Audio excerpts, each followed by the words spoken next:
사도행전 6장과 사도행전 7장은 연결된 이야기입니다. 6장을 조금만 더 보면 사도행전 6장에 의하면 초기 교회에 헬라파 유대인들과 히브리파 유대인들이 함께 있었다라고 합니다. 초기 교회에 아직 이방인들은 들어오지 않았기에 모두 유대인들만 있는 상태입니다. 헬라파와 히브리파는 언어를 중심으로 사람들을 구별한 건데, 히브리파 유대인들은 아람어를 사용하는 사람으로서 유대 지역에서 출생해서 유대 지역에서 성장한 사람들, 일종의 본토인들이라고 할 수 있고, 헬라파 유대인들은 헬라어를 사용하는 사람으로서 디아스포라, 즉 유대 지역 말고 바빌론 포로 때부터 해외로 나가서 퍼져서 살고 있던 그 해외 출신 사람들이 이제 남은 여생을 고향 땅에 와서 묻히고 고향에서 마무리 짓겠다 하여 돌아와 있는 그런 사람들이 헬라파 유대인들입니다. 그리고 그 초기 교회에 구제하는 일을 했었다라고 하는데, 이 구제하는 일은 교회가 처음으로 시작한 사역이 아니라 이미 유대교에서 시행하고 있던 사역들입니다.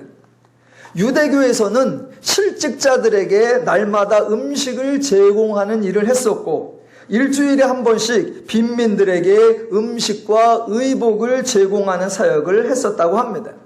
그러니까 이미 유대교가 하고 있던 사역을 초기 교회도 이어서 계속했던 것입니다.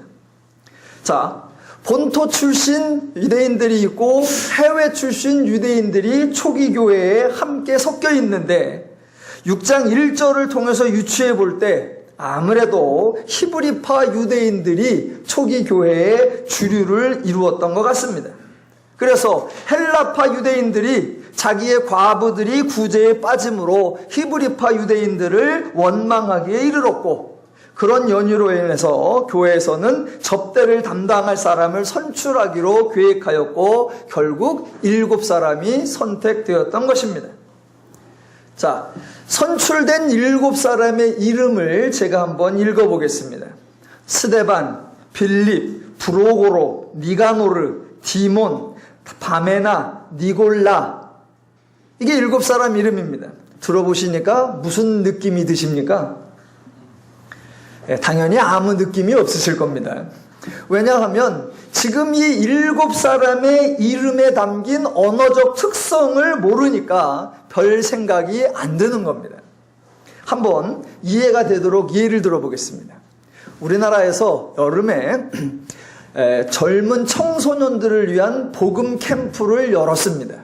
그 복음 캠프에 한국에 있는 우리 한국 청소년들이 많이 모였고, 전 세계 각국에 퍼져 있는 교포 2세들, 자녀들, 그 청년들이 많이 와서 함께 복음 캠프를 했습니다.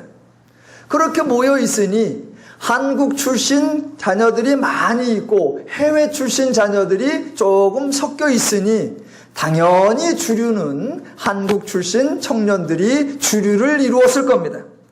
그래서 이렇게 하고는 안 되겠다, 우리가 좀 원활한 소통을 위해서 조장을 뽑아야 되겠다라고 해서 한국 청년들과 교포 청년들이 섞여 있을 때에 조장을 뽑았는데 7명을 뽑았습니다. 그 뽑힌 조장 이름 7명을 제가 한번 읽어보겠습니다. 헨리, 브라이언, 샘 해밍턴, 오추리, 써니, 우노유노, 니쿤. 무슨 느낌이 드십니까? 지금 이 사람들이 한국 출신이겠어요? 교포 출신이겠어요? 교포 출신이고, 그 뽑힌 사람들이 주류일까요? 비주류일까요? 당연히 비주류일 겁니다. 지금 이 느낌이 초기 교회에 선출된 7집사의 이름을 듣는 순간 동일한 느낌을 여러분이 받으셔야 합니다. 즉, 그 7명의 이름이 유대식 이름이 아니라 헬라식 이름이라는 것입니다. 지난 시간에 집사를 뽑는 두 가지 차별화가 있다 그랬습니다. 하나는 대상의 차별화이고 또 하나는 사역의 차별화가 있었다고 했습니다. 12제자는 기도와 말씀 전하는 사역에 전념하고, 새로 뽑는 사람은 접대하는 일을 맡기자고 했습니다. 그런데 그렇게 뽑힌 사람을 보니까 모두 다 헬라파 사람들입니다. 결국 12제자는 주류인 히브리파에 속한 사람들로서 말씀을 전하는 사역에 전념할 자격이 있고, 비주류인 헬라파 사람들은 말씀을 전하는 사역에는 적절하지 않다라고 생각한 겁니다.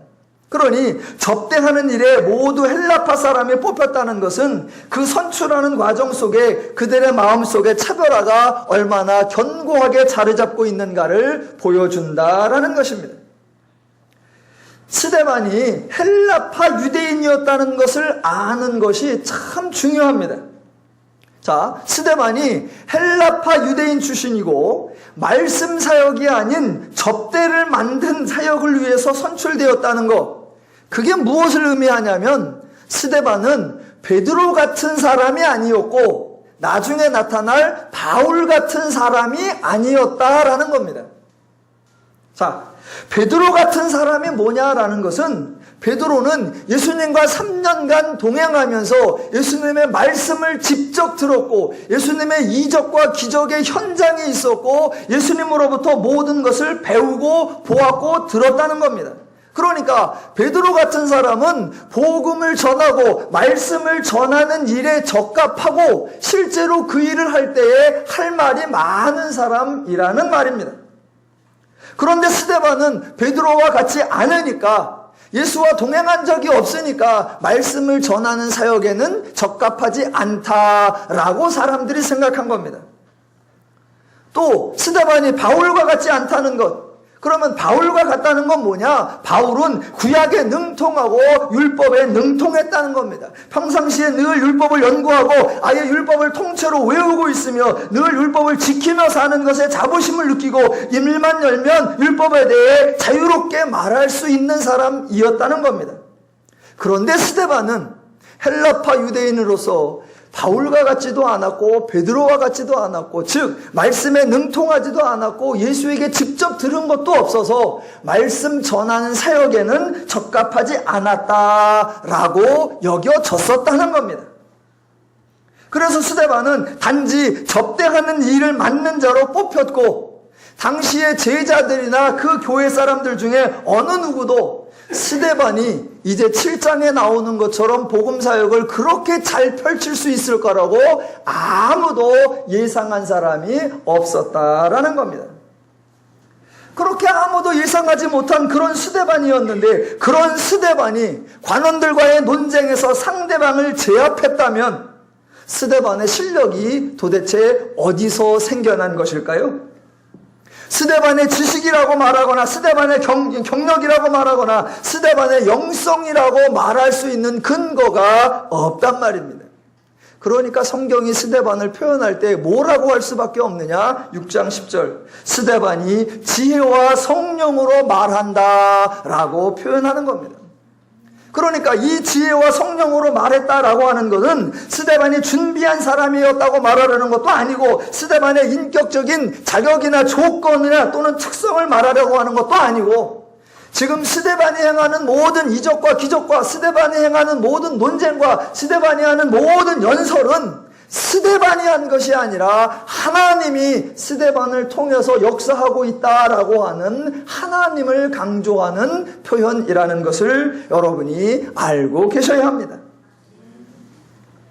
자, 스데반, 우리는 스데반 쪽에 있는 사람들이니까 스데반이 논쟁을 잘했다, 와 다행이다 라고 생각하겠지만, 실제 스데반과 논쟁을 해서 진 사람들의 관점에서 생각을 해보시면 스데반이 그렇게 말을 잘할 줄 아무도 몰랐단 말입니다. 혹시 그렇게 잘 알고 그렇게 말을 잘할 줄 알았으면 논쟁을 시작하지도 않았을 겁니다.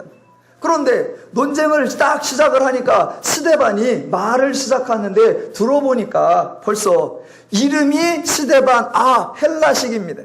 말투를 들어보니까 이게 악센트가 헬라식이고 억양이 헬라식이고 단어가 헬라식입니다. 딱 듣는 순간, 얘는 헬라파구나. 얘는 우리보다 성경이나 율법이나 유대교에 대한 모든 것에서 우리보다 못하겠구나 라고 생각을 하니까 논쟁을 시작했던 겁니다. 충분히 이길 수 있다고 생각했던 겁니다. 그런데 막상 말을 해보니 너무나 말을 잘하고 막상 논쟁을 해보니 자기들이 감당할 수 없을 정도가 되어버렸습니다. 그러니 얼마나 화가 나고 얼마나 분하고 얼마나 속이 상했겠습니까? 자, 스데반이 말을 했는데 성령과 지혜로 말함에 사람들이 당하지 못했다라고 했습니다. 그러면 성령과 지혜로 말했으면 과연 얼마나 지혜롭게 말했고 얼마나 논리적으로 있게 말했고 얼마나 설득력 있게 말했고 도대체 어떻게 말했을까 궁금하시죠? 네, 궁금하신 줄로 믿습니다.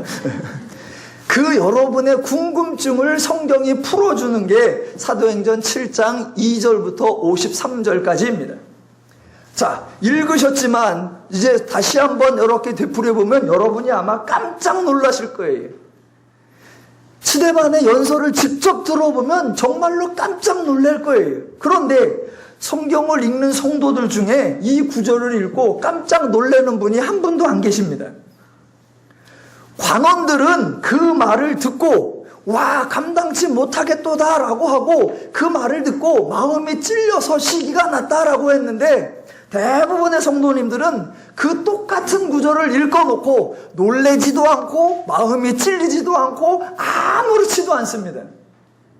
아무 반응이 없어요. 왜 아무런 반응이 없느냐? 그 이유는 스데반이 무슨 말을 하고 있는지를 도무지 이해하지 못하기 때문입니다. 자, 그러면 왜 스데반이 하는 말을 사람들이 이해하지 못할까? 그 이유는 성경의 흐름 또는 성경의 전후 문맥을 파악하지 않기 때문입니다. 제가 지금 강조하는 게 뭐냐면 사도행전 지금 7장이 2절부터 53절까지가 하나의 이야기라는 겁니다. 참고로 하나 확인해 보겠습니다. 여러분 성경 사도행전 6장을 한번 펴보십시오. 6장을 보시면 자 7절을 보시면 7절 앞에 동그라미 있죠? 예, 8절 앞에 동그라미 있죠? 그런 동그라미가 꼭 정확한 건 아니지만 여기에서 단락을 끊어 읽으면 된다라는 안내입니다. 그러니까 6장 7절의 동그라미, 8절의 동그라미, 그리고 7장으로 가보면 2절의 동그라미가 있습니다. 그래서 이제부터 여러분 부형들이여 들으소서라고 시작을 합니다. 그때부터 이제 동그라미가 어디 나오는지 쭉 가보시면 중간에 동그라미가 안 나옵니다. 계속 안 나와요. 계속 안 나와요. 어디까지 간다? 54절에 가서 나옵니다. 그러니까 단락이 2절부터 53절까지가 하나의 단락이고 2절부터 54절까지 3절까지가 한 이야기라는 것을 여러분이 기억하셔야 합니다. 지금 사도행전 7장인데 6장부터 그 이야기가 시작됩니다. 자, 6장 9절을 보시면 사도행전 6장 9절에 논쟁이 나오고 10절에 보면 사람들이 매수한 이야기가 나오고 12절에 보면 잡아가지고 공회에 도착하였다라고 나오고 13절에는 거짓 증인들이 나와서 거짓 증언을 합니다. 유대 사람들이 스데반을 고소하는데 그 고소하는 내용이 뭐냐? 13절에 이 사람이 이 거룩한 것과 율법을 거슬러 말하기를 맞이 아니하는도다. 즉 성전과 율법을 모독했다라는 겁니다. 그런데 엄밀하게 말하면 저들이 지금 거짓 증인을 사서 거짓 증언을 하고 있는 것처럼 보이지만 사실은 나름대로는 일리가 있습니다. 왜냐하면 자 14절 그의 말에 이 나사렛 예수가 이곳을 얼고 또 모세가 우리에게 전하여준 규례를 고치겠다 함을 우리가 들었노라 라고 말했는데 예수가 했다는 말은 실제로 예수가 한 말입니다. 예수가 복음서에서 이 성전을 헐라 내가 사흘 만에 다시 지으리라 라고 예수가 실제로 그렇게 말한 적이 있습니다. 또 율법에 관한 내용은 예수님께서 내가 율법을 고치겠다라고 말한 적은 없지만 유대인들이 그동안 알고 있던 율법에 대하여 전혀 새로운 의미, 전혀 새로운 해석을 내었으니까 유대인의 입장에서는 율법을 고치고 율법을 바꾼 것처럼 여겨지게 되어 있습니다. 그래서 저들은 어거지를 쓴 것이 아니라 예수님의 말씀과 제자들이 전하는 말씀을 이해하지 못했기 때문에 그것이 성전과 율법을 모독하는 것이라고 생각했던 것입니다. 자, 그렇게 여하튼 고소를 하니까 드디어 대제사장이 공회에서 묻습니다. 그게 7장 1절입니다. 대제사장이 이르되 이것이 사실이냐? 즉 지금 고소인들이 스데반 너에게 네가 성전과 율법을 모독했다라고 말하는데 그게 사실이냐라고 질문한 겁니다. 지금 다시 한번 정리합니다. 이 현재 상황이 한편에서 스데반을 고소했고 이제 그 고소한 내용에 대하여 스데반이 반론을 펼치는 거 그게 바로 2절부터다라는 겁니다. 그런데 유대인들이 스데반을 고소한 내용이 뭐냐 하면 율법과 성전 또는 성전과 율법을 모독했다. 그 모독했다는 말이 사실이냐라고 물어봤으니 이제 스데반이 반론을 차례입니다. 그렇다면 지금부터 스데반이 하는 얘기 2절부터 53절까지 나오는 한 단락, 한 이야기의 주제 또는 핵심이 뭐겠습니까?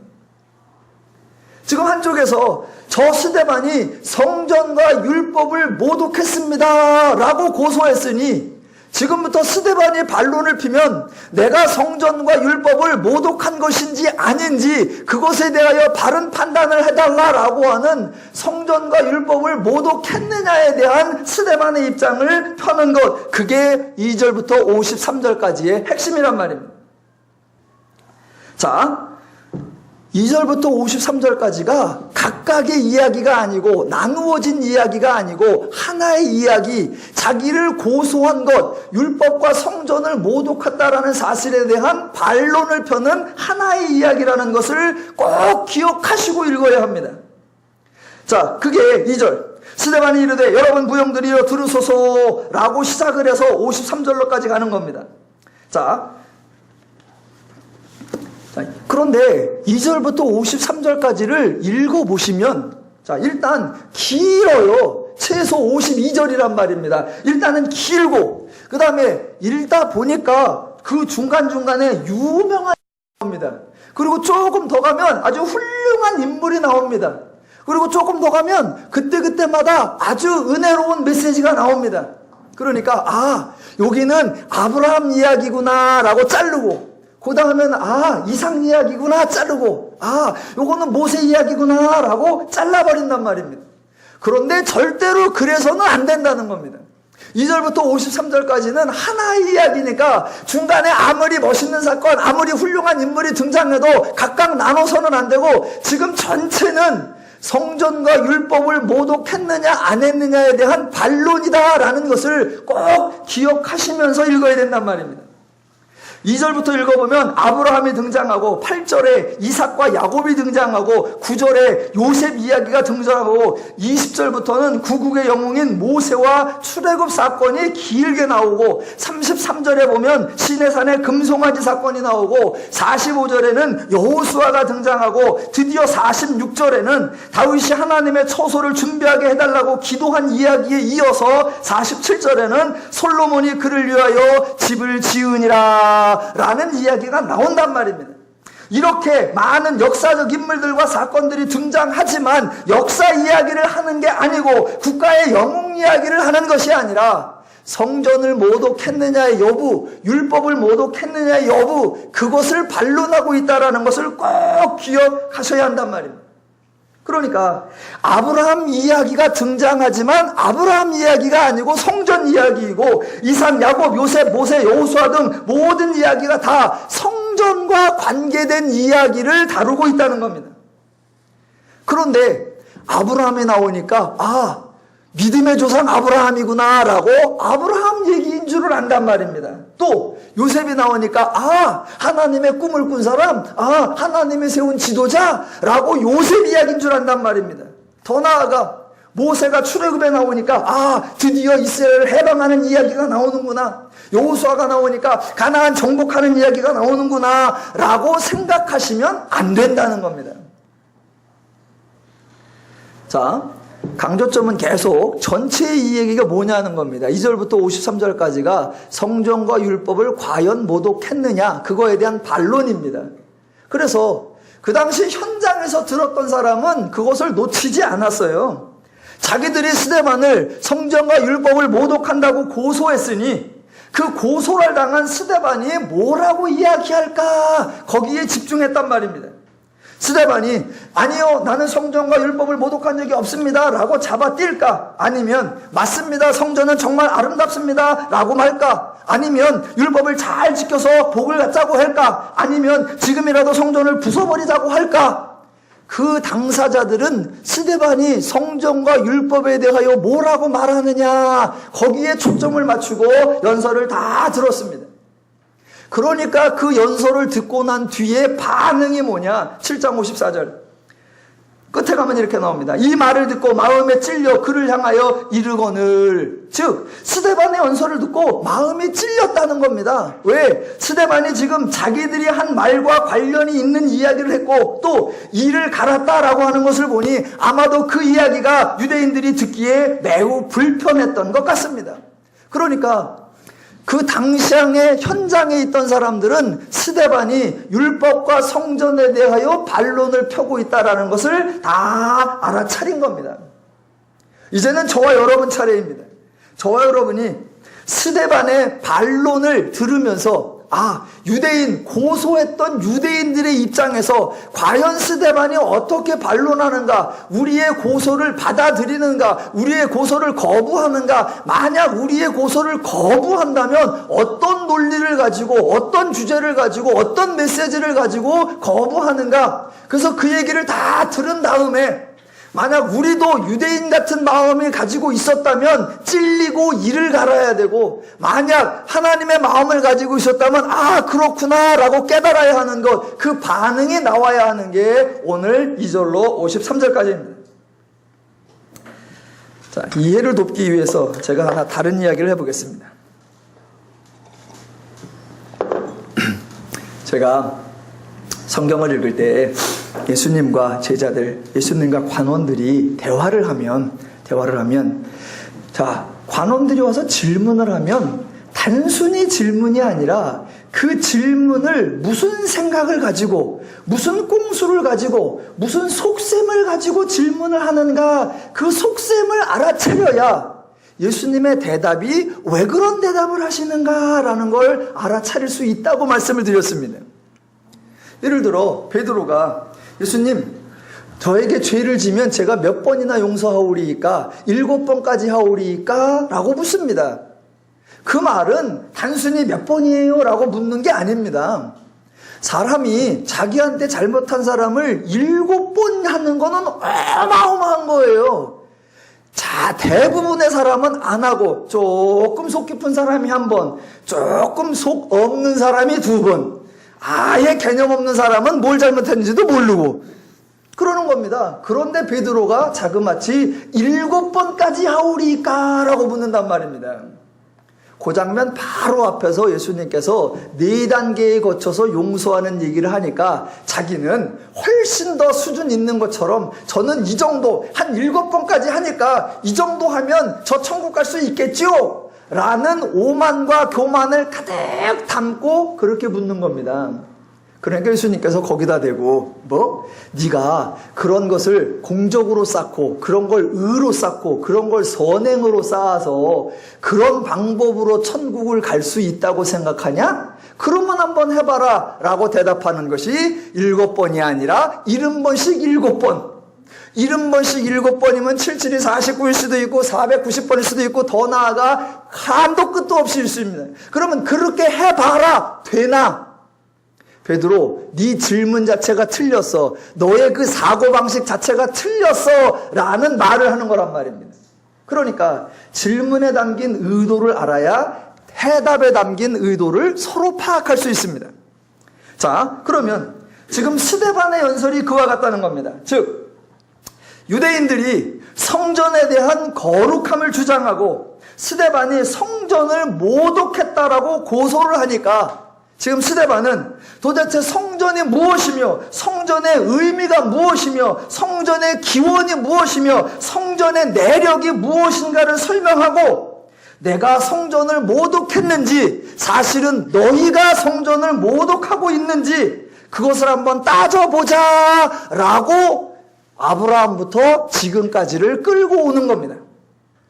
자, 그렇다면 유대인들이 성전을 주장하고 스데반에게 왜 성전을 모독했다라고 말하는지, 유대인들이 가지고 있는 성전을 거룩하다고 여기는 그 생각 속에 깔려있는 유대인들의 사고방식 세 가지를 여러분이 기억하고 계셔야 스데반이 그 세 가지를 조목조목 깨는 것을 오늘 본문을 통해서 알아들으실 수가 있습니다.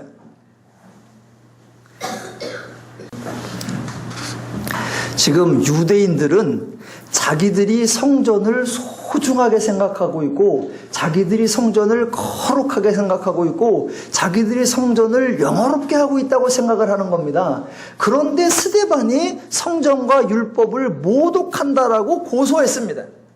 그러면 자, 성전을 중요시 여기는 이 유대인들의 사고방식 속에 깔려있는 세 가지 사실이 있단 말입니다.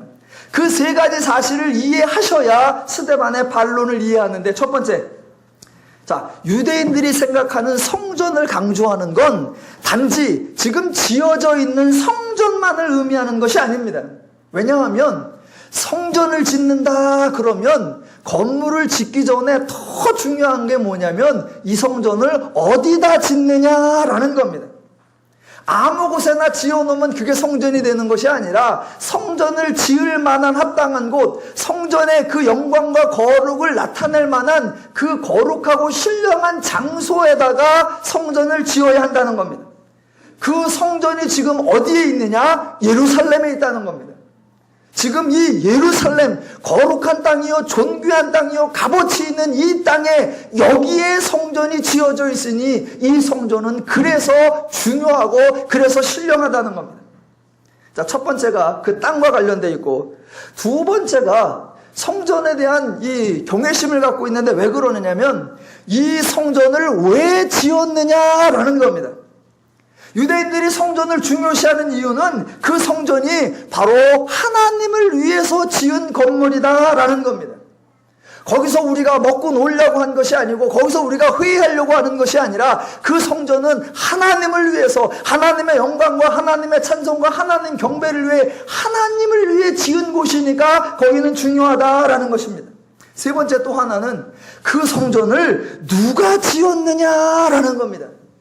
정말로 거룩한 땅에 정말로 거룩한 목적을 갖고 성전을 지었는데 만약 그 성전을 사울이 지었다 그러면 영성이 떨어지는 겁니다. 그 성전을 지었는데 누가 지었느냐? 북왕국의 아합이 지었다 그러면, 온갖 우상 숭배에 앞장서던 그 왕이 지었다고 하면 그거는 신령성이 떨어지는 겁니다. 자, 그 성전을 누가 지었느냐? 바로 다윗이 하나님께 간구해서 솔로몬이 지었다. 우리 민족사의 가장 위대한 성왕이신 다윗이 지었으니 이 성전은 또한 거룩하고 또한 귀하다라는 겁니다. 그런 생각을 가지고 있으니까 유대인들의 자부심, 성전에 대한 경외심, 그걸 가지고 스데반을 고소하는 것이고, 이제 스데반이 그 유대인들의 고소에 대하여 반론하는 연설을 하는 겁니다. 그럼 지금부터 2절부터 53절까지의 도대체 스데반이 어떻게 반론하는지를 확인해 보겠습니다. 자, 첫 번째. 자, 스데반의 연설에서 가장 먼저 등장하는 것이 아브라함이고, 아브라함의 이야기에서 이삭과 야곱과 요셉과 모세와 출애굽기의 이야기가 쭉 전개되는데, 그 전개되는 동안에 가장 많이 반복되는 단어가 있습니다. 이거는 자꾸 읽어보면 반복되는 단어가 보이는데 아마 여러분은 지금 잘 안 보이실 겁니다. 자, 아브라함부터 아브라함, 이삭, 야곱, 요셉, 모세, 출애굽 쭉 지나가면 반복되는 단어가 있습니다. 그게 뭐냐면 땅입니다. 땅. 2절. 우리 조상 아브라함이 하란에 있기 전 메소포타미아에 있을 때 영광의 하나님이 그에게 보여 이르시되 내 고향과 친척을 떠나 내가 내게 보일 땅으로 가라. 4절.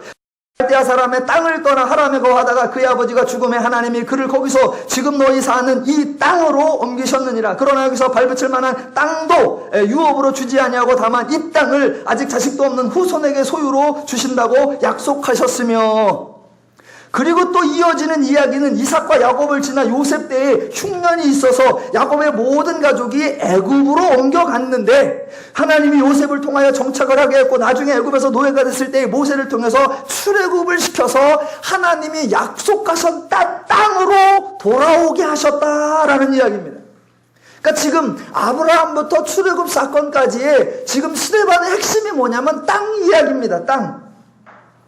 자, 왜 땅 이야기를 하냐면 유대인들이 지금 이렇게 생각하는 겁니다. 유대인들이 지금 성전이 세워져 있는데 어디에 세워져 있느냐? 예루살렘. 이 거룩하고 이 신령하고 이 멋진 땅 예루살렘에 성전이 지어져 있다라고 말하니까 스데반이 이렇게 말하는 겁니다. 좋아, 너희들이 예루살렘 땅에 성전이 지어져 있다고 자부심을 느끼는데 한번 해보자. 그 땅 어디서 났냐라는 겁니다. 유대인들이 이 땅이 예사 땅이 아닙니다. 이 땅이 신령한 땅이고 이 땅이 거룩한 땅이고 이 땅이 참으로 대단한 땅입니다 라고 자부심을 드러내니까 스데반이 하는 말, 그 땅 어디서 났는데? 유대인들, 너희는 마치 너희가 그 땅을 준비한 듯, 너희가 마치 그 땅을 마련한 듯, 마치 너희가 그 땅을 비싼 돈 주고 산 듯, 마치 너희가 그 땅을 하나님께 바친 듯 자랑스러워하고 있는데 실제로 그 땅이 어디서 났느냐? 그 땅 너희가 산 것도 아니고 너희가 구한 것도 아니고 너희가 바친 것도 아니라 유대인들 너희가 하나님을 위해서 준비한 것이 아니라 정반대로 하나님이 너희 조상에게 약속하고 하나님이 역사하셔서 하나님이 너희에게 주신 땅이지 않느냐. 너희가 구한 것이 아니고 너희가 바친 것이 아니라 도리어 하나님이 주셨고 너희는 받은 것이니까 너희가 그 땅에 대하여 자랑하거나 너희가 그 땅에 대하여 떵떵거릴 만한 이유가 하나도 없다라는 겁니다. 유대인들은 여기가 보통 땅이 아니요, 보통 땅이 여기가 예루살렘이요, 예루살렘. 우리 조상 대대로 여기를 얼마나 거룩하게 여겨왔는데 그 자부심을 들고 나오니까 스데반이 정반대로 뒤집어서 그 땅 어디서 났어? 네가 샀어? 네가 뺏었어? 네가 구했어? 네가 바쳤어? 네가 그 땅을 내서 한 게 뭐 있어? 아무것도 없잖아. 하나님이 주셔서 하나님이 약속하셔서 하나님이 선물로 주신 것뿐이잖아. 그런데 그 땅 갖고 왜 네가 자부심을 갖고 그 땅 갖고 왜 네가 너를 자랑스러워해? 첫 번째, 땅에 대한 그들의 생각을 완전히 깨버립니다.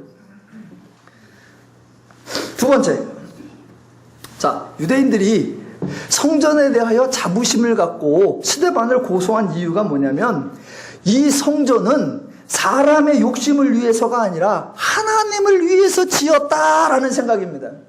하나님을 위해서 지었고 여기는 하나님이 거하는 곳이며 여기는 하나님의 영광과 하나님의 찬송과 하나님의 경배가 있는 하나님의 집이다 라고 그들은 자부심을 가지니까 그 하나님의 집을 모독하는 것을 참을 수가 없다라고 해서 고소하는 겁니다. 그런데 스데반이 그것을 정면으로 뒤집어 버립니다. 그 이야기가 39절부터 44절까지입니다. 자, 39절 읽어볼게요. 우리 조상들이 모세에게 복종하지 아니하고자 하여 거절하며 그 마음이 도리어 애굽으로 향하여 아론더러 이르되 우리를 인도할 신들을 우리를 위하여 만들라. 애굽 땅에서 우리를 인도하던 이 모세는 어떻게 되었는지 알지 못하노라 하고 그때에 그들이 송아지를 만들어 그 우상 앞에 제사하며 자기 손으로 만든 것을 기뻐하더니입니다. 여러분이 잘 아시는 대로 출애굽기에서 시내산에서 금송아지 만든 사건입니다. 그런데 이 사건을 스데반이 정말 기가 막히게 설명을 합니다. 자, 금송아지를 만들었는데 왜 만들었느냐는 겁니다. 자, 시내산에서 금송아지를 만들었는데 그 만든 것이 하나님을 위해서 만든 것이 절대로 아니다. 너희가 우리를 위하여 신을 만들자 해놓고 그 만들어 놓은 것을 자기 손으로 만든 것을 기뻐하니라고 나옵니다. 즉 자신들이 불안하기 때문에 그 불안감을 벗어버리고 자기가 좋으려고 우상을 만들었었다라는 겁니다.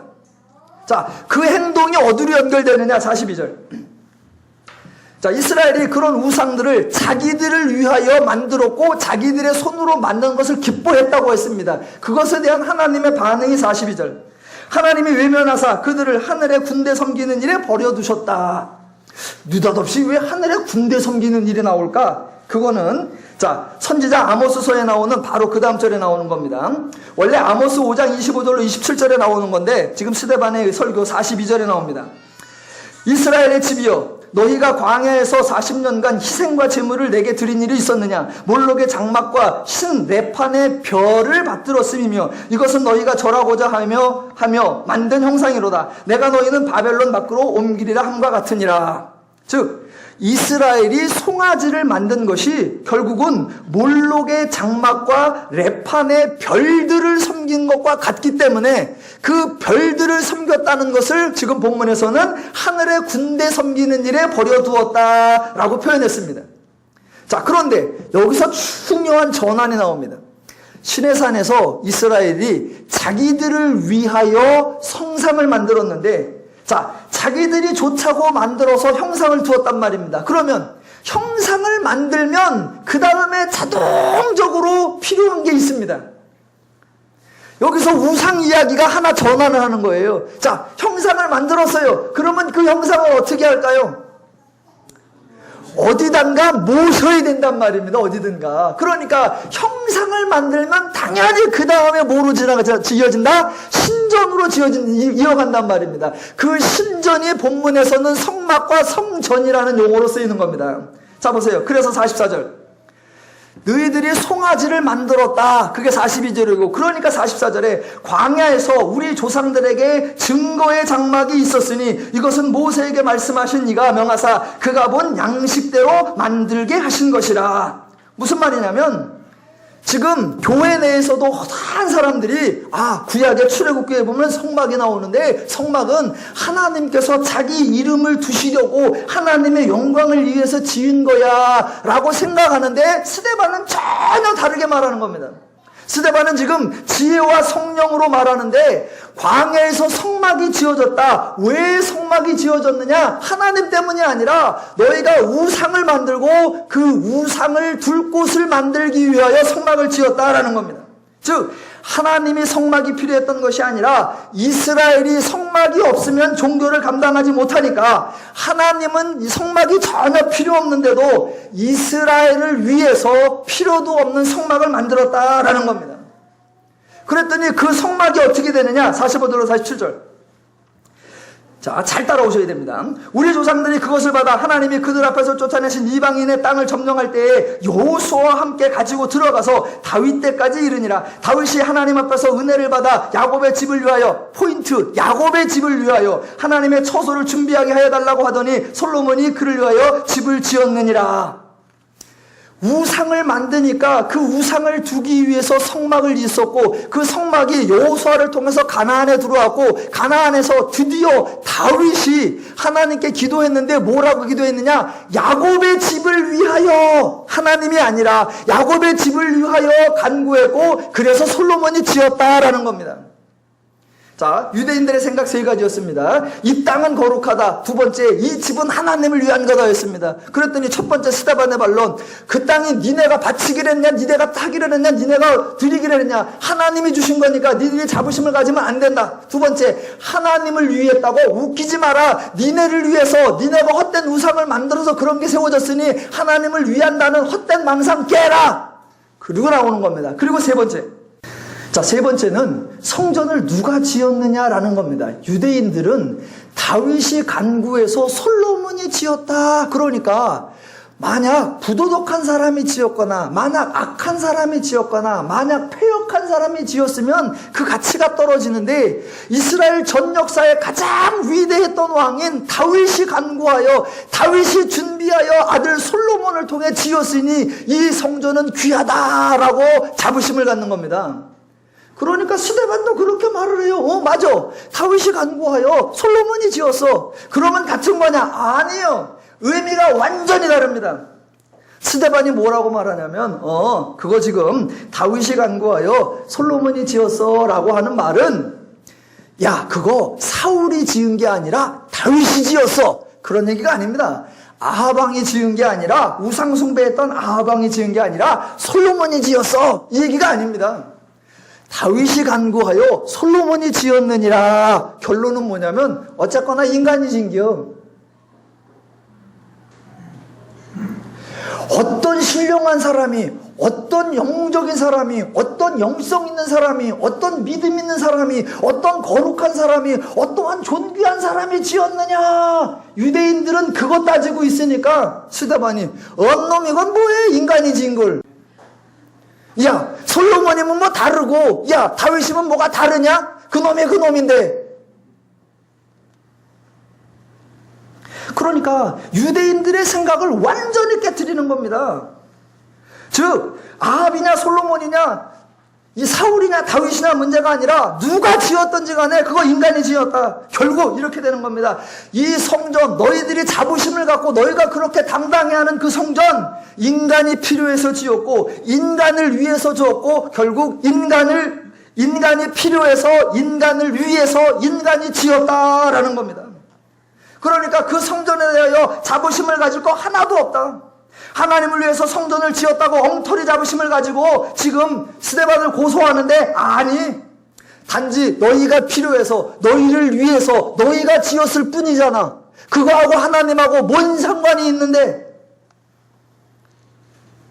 그리고 나서 드디어 스데반이 완전 KO 펀치를 빵 터뜨립니다. 그 KO 펀치가 뭐냐? 48절부터 50절까지입니다. 그렇게 쭉 설명을 해온 겁니다. 아브라함부터 시작해서 솔로몬이 지었느냐까지 땅과 그 다음에 에서 지었느냐 누가 지었느냐 설명을 다 반론을 펴고 나서 48절에 KO 펀치. 그러나 지극히 높으신 이는 손으로 지은 곳에 계시지 아니하나니. 그러면 아무 말도 할 게 없는 겁니다. 우리가 하나님께 땅을 들여서 하나님의 영광을 위하여 위대한 성웅들이 하나님의 집을 지었다라고 자랑했는데 뭐라고 하냐면 지극히 높으신 이는 손으로 지은 곳에 계시지 아니하노니. 여러분이 지금 스데반을 고소했던 사람들이라고 하면 심장이 찔리고 이가 갈리는 느낌, 그 성전에 대하여 어마어마한 자부심을 가지고 있고 이 성전을 모독하는 것을 도무지 용납할 수 없다고 생각하는 그 마음에 딱 던지는 말, 지극히 높으신 이는 손으로 지은 곳에 계시지 아니하나니. 그러면 이걸 또 야 스데반 그건 네 생각이잖아 라고 말할 수 있잖아요. 그러니까 단순히 자기 생각이 아니라 이거 하나님이 말씀하신 거다 라고 하나님이 말씀하신 걸 인용한단 말입니다. 그게 49절 선지자가 말한 바, 이 선지자는 이사야입니다. 이사야 66장 1절에 나오는 말인데 주께서 이르시되 하늘은 나의 보좌여 땅은 나의 발등상이니 너희가 나를 위하여 무슨 집을 짓겠으며 나의 안식할 처소가 어디 있느냐. 이 모든 것이 다 내 손으로 지은 것이 아니냐 함과 같으니라. 이런 걸 보고 폭탄선언이라고 하는 겁니다. 지금 관원들이 또는 유대인들이 스데반을 고소한 이유가 성전을 모독했다, 성전을 거슬러 말한다라는 거였는데 스데반은 성전을 거슬러 말하는 정도가 아니라 아예 성전 자체를 원천적으로 부인하는 겁니다. 아주 심하게 비꼬는 것이고 아주 심하게 비아냥거리는 겁니다. 하늘이 하나님의 보좌요 땅이 하나님의 발등상이고 하늘과 땅 모든 것을 하나님이 지으신 건데 누가 감히 하나님의 집을 지으며 누가 감히 하나님의 안식할 처소를 지으며 누가 도대체 어디에 어떻게 하나님의 집을 지을 수 있으며 누가 어느 장소를 하나님의 안식할 처소라고 말할 수 있느냐라는 겁니다. 너희가 준비한 땅이 아니라 하나님이 주신 땅에서 하나님을 위해서가 아니라 너희 자신을 위해서 하나님이 지은 것이 아니라 자신들이 지은 것일 뿐인데 그것을 보고서 거룩하다느니 그것을 보고 영광스럽다느니 그것을 보고 신령스럽다니라고 하는 거, 그게 바로 너희들의 교만의 극치이고 그게 바로 신성모독의 극치다라고 내지르는 겁니다.